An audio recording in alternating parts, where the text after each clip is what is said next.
তলপেটৰ চৰ্বি কমোৱাৰ কেইটামান সহজ উপায় আজি মই আপোনালোকক ক'ম।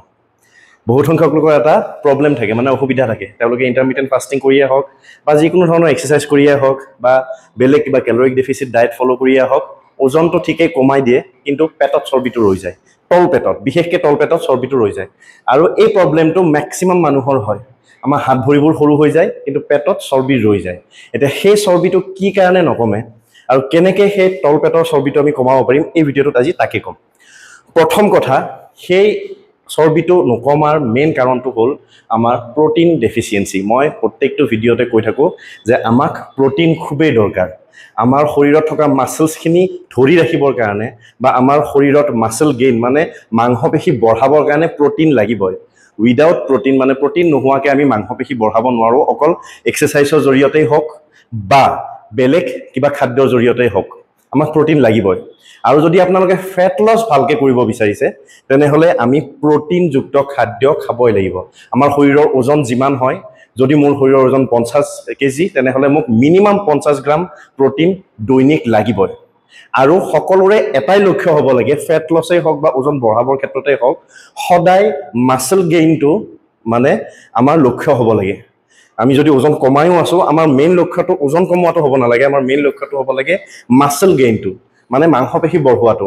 যিমানে আমি শৰীৰত মাংসপেশী বঢ়াব পাৰিম, সিমানে আমি বিভিন্ন বেমাৰ আজাৰৰ পৰা বাচি থাকিব পাৰিম। আমি কি কওঁ যে আমাৰ কলিজাটো মানে হাৰ্টটোৱে আমাৰ শৰীৰৰ মুখ্য অংগ, কিন্তু আচলতে মই কওঁ যে আমাৰ মাংসপেশীয়ে হৈছে আমাৰ শৰীৰৰ মুখ্য অংগ।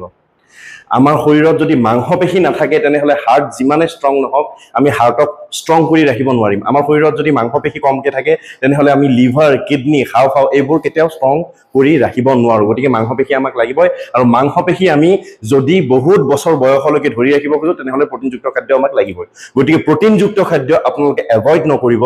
যদি মাছ, মাংস, কণী খায়, তেনেহ'লে বহুত ভাল। দৈনিক আপোনালোকে মাছ, মাংস, কণী খোৱাটো আৰম্ভ কৰিব, যদিহে আপোনালোকে ওজন কমাই আছে।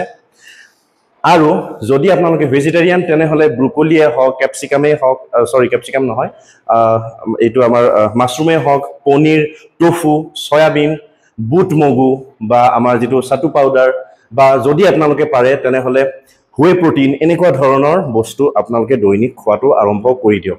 তেতিয়াহে আপোনালোকৰ শৰীৰত প্ৰটিনৰ মাত্ৰাটো খুব ধুনীয়াকৈ মেইনটেইন হৈ থাকিব। প্ৰথম কথা সেইটো। দ্বিতীয় কথা হ'ল, আপোনালোকে ৱেইট ট্ৰেইনিং কৰিব লাগিব। অকল খোজকাঢ়ি থাকিলে বা অকল জঁপিওৱা মেলা এক্সাৰচাইজবোৰ কৰি থাকিলে আপোনালোকৰ তলপেটৰ চৰ্বিটো কেতিয়াও নাযায়, বা অকল যদি তলপেটৰ এক্সাৰচাইজ কৰি থাকে, পেটৰ এক্সাৰচাইজ কৰি থাকে, তেতিয়া আপোনালোকৰ পেটৰ চৰ্বি কেতিয়াও নকমে। গতিকে আপোনালোকে কি কৰিব লাগিব, যিকোনো ধৰণৰ ৱেইট ট্ৰেইনিং আপোনালোকে কৰিবই লাগিব। আৰু ৱেইট ট্ৰেইনিং কেনেকৈ কৰিব লাগে তাৰ ওপৰত বহুতো ভিডিঅ' মই এই পেজটোত আৰু মোৰ ইউটিউব চেনেলত মানে আপলোড কৰি থৈ দিছোঁ। সেই ভিডিঅ'বোৰ আপোনালোকে চাব। ধুনীয়াকৈ আপোনালোকে ঘৰত থাকি লেগছৰ এক্সাৰচাইজ হওক, চেষ্টৰ এক্সাৰচাইজ হওক, বেকৰ এক্সাৰচাইজ, বাইচেপ, ট্ৰাইচেপ, শ্বল্ডাৰ, এই গোটেইবোৰৰ এক্সাৰচাইজ ধুনীয়াকৈ কৰিব পাৰিব। গতিকে এই দুটা মুখ্য বস্তু আপোনালোকে এতিয়াৰ পৰাই ফ'ল' কৰা আৰম্ভ কৰক।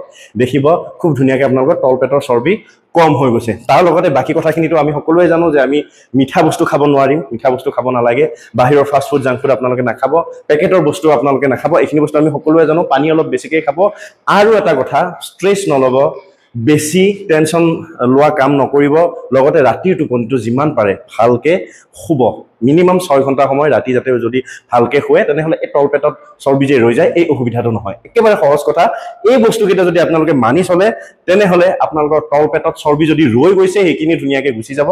আৰু যদি তলপেটত মানে আপোনালোকে ওজন কমাম বুলি ভাবিছে, তেনেহ'লে এই বস্তুকেইটা যদি আপোনালোকে এড কৰি দিয়ে আপোনালোকৰ ডেইলি ৰুটিনত, ধুনীয়াকৈ আপোনালোকৰ তলপেটত চৰ্বি নৰয়। গতিকে আজিৰ ফিটনেছ ভিডিঅ'টোত ইমানেই। নতুন ফিটনেছ ভিডিঅ' লৈ মই অতি সোনকালে আহিম। ধন্যবাদ।